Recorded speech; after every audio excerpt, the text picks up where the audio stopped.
Immigratsiya kartasini to'ldirishni o'rgatishdan oldin e'tiboringizni yana bitta muhim narsaga qaratmoqchiman. Samolyot bortidan chiqqaningizda, yo'lak bo'ylab pasport nazorati tomonga ketayotganingizda ko'zingiz ushbu apparatlarga tushadi. Bu apparatlarda Xitoyga birinchi kirayotgan odam pasport va barmoqlarini skanerlash kerak bo'ladi. Apparat ingliz tilida ham ishlaydi. Tarjimon ilovangizdan foydalanib, barcha amallarni bajaring. Agar siz ikkinchi yoki undan ko'p marotaba Xitoyga kelgan bo'lsangiz, bu apparatdan ro'yxatdan o'tishingiz shart emas.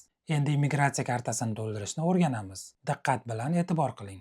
Immigratsiya kartasini o'ng tomoni, ya'ni kelish kartasi. Men sizlarga qatoriga qarab, har bir katakda nima yozishingiz kerakligini tushuntirib beraman. Birinchisiga familiyangiz lotin harflarida yoziladi. Agar qanday yozilishini bilmasangiz, chet el pasportingizga qarang. Masalan, Abdurakhimov aytgancha KH, X, Ch, Sh harflariga e'tibor bering. Ikkinchi katakda ismingizni lotin harflarida yozing. Agar shubhalansangiz, pasportingizga qarang. Masalan, Bekzod. Uchinchi katakka millatingiz o'zbek yoki fuqaroligingiz O'zbekiston deb yoziladi. To'rtinchi katakda pasport seriyasi va raqami yoziladi. Uni chet el pasportingizdan topasiz. Masalan, FA 1 dan 7 gacha bo'lgan son. Sizlarda har xil bo'lishi mumkin. 5-katakka Xitoyda turar joy manzilingizni yozishingiz kerak bo'ladi. Bu yerda faqat mehmonxona nomini yozish kifoya qiladi. Aniq manzilni yozish shart emas. Masalan, Grand Hotel Beijing yoki bo'lmasam Hilton mehmonxonasi. 6-katakda jinsingizni belgilashingiz kerak bo'ladi. Agar erkak bo'lsangiz male,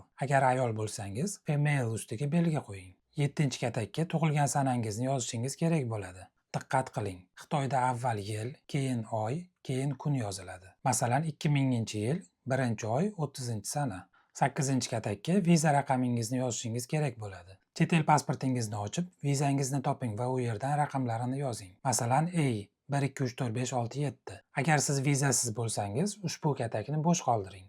9-katakka viza berilgan joy yozilishi kerak. Masalan, Toshkent.